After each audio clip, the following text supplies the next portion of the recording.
Hi there guys, this is Bill here. I just want to share with you a trip that I had back in 2014, and that was visiting Japan for the first time.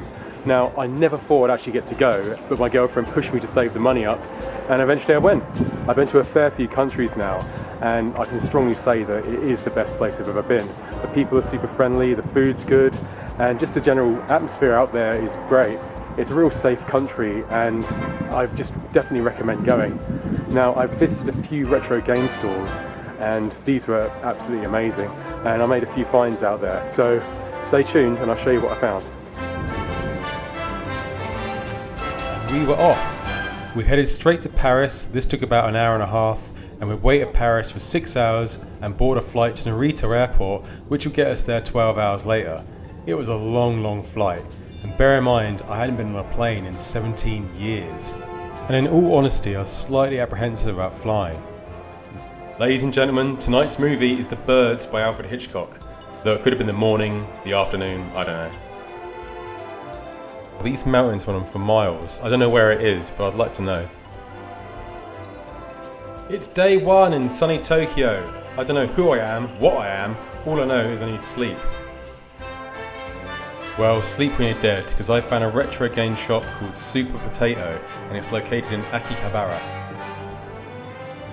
So me and Lauren, the trooper that she was, who was enduring intense jet lag, decided to go to Akihabara to go and check it out. One thing I loved about the subway was the fact that the trains made a weird melody when they left the station.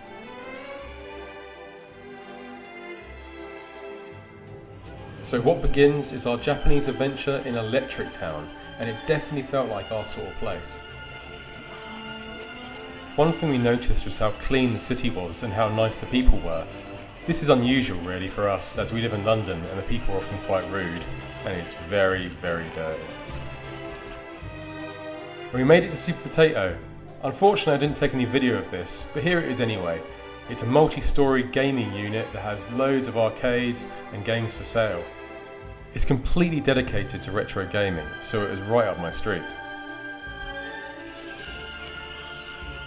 We had a good look around the store, and Lauren found out she was actually quite good at Street Fighter, and she won 4 times in a row. Not bad, but I call it beginner's luck. Wow, she looks pretty serious now. Oh, so that's how she did it, button mashing. Come on, Lauren. I must have had 20 years experience of playing Street Fighter. Feeling super smug and a bit lame, I decided to show Lauren how you really play Street Fighter. And I died during the second go. It must have been the controls, they're off or something. Okay, we've just hit my favourite area of the store. There's so much to look at. And the prices aren't too bad either, although I haven't really worked out the Japanese currency yet. From rewatching this footage, I thought I'd sped it up, but in actual fact I was just running around the store like a headless chicken, frantically trying to take it all in. Ah, Twimby. I never knew this game came out.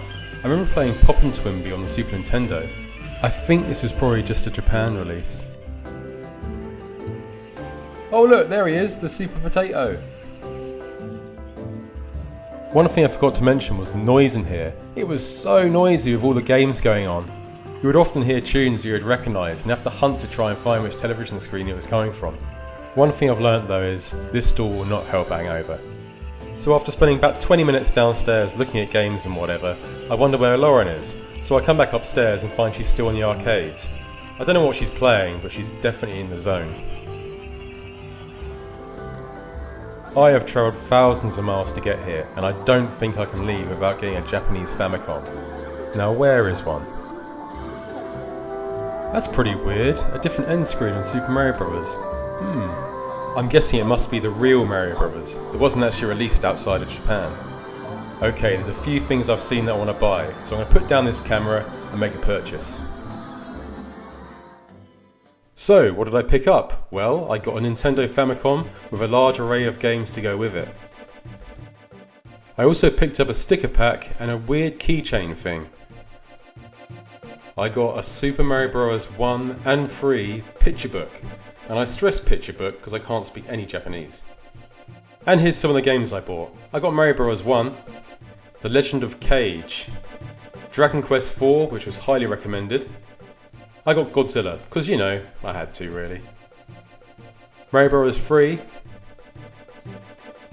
Mario Bros. The original. DuckTales 1. Mario Bros. USA, which confused me at first, but I found out it was Mario 2. Super Mario Bros. 3 in the box. I got this on the last day. After buying it, I realised I only had 100 yen to my name. I couldn't even afford the subway home. I'm pretty bad at video games, but I thought it'd be quite meaningful if I completed Mario Bros. 1 in Japan. I mean, after all, it was made here. Jesus, I remember celebrating hard that night. While we're out there, we took so many pictures and videos, and I can't obviously show them to you all, so I'll put together a little snippet of all the things that we did and saw. This was a little guest house in Kyoto. It took us ages to find it. When we arrived, there was nobody there and the doors were unlocked. Come to think of it, I don't remember I saw any locks. The next day we checked out, again there was no one there, so we just left a pile of money on the desk and hoped they got it. This was Shibuya, a real trendy area of Tokyo. If I was to compare it to somewhere in London, it would probably end up being Shoreditch, but it's a lot more fun here. It's the place with a busy crossing. It featured it in Lost in Translation with Bill Murray, if you've seen that.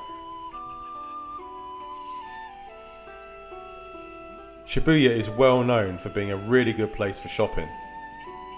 I found a bookstore that was pretty much dedicated to Akira. I'm not sure what came first, the book or the film, but the book seemed to go into a lot more depth. I grew up with the film and it was really nice to know there was so much more backstory. Ah, this was really nice. There were two guys hand feeding the birds next to a lake.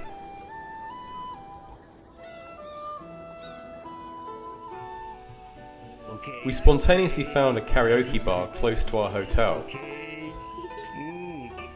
The guy treated us to some really expensive sake and we got very drunk. I mean, check out this guy.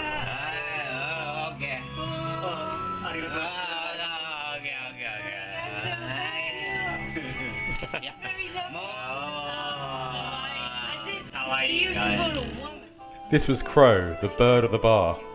He didn't have any problem with the noise. When it's your turn to do karaoke, he'd sit on your finger and let you sing to him. Yeah, after many drinks, things soon escalated quickly.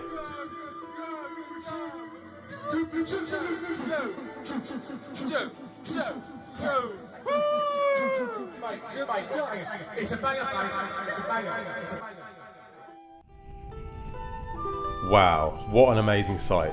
You don't see things like this every day.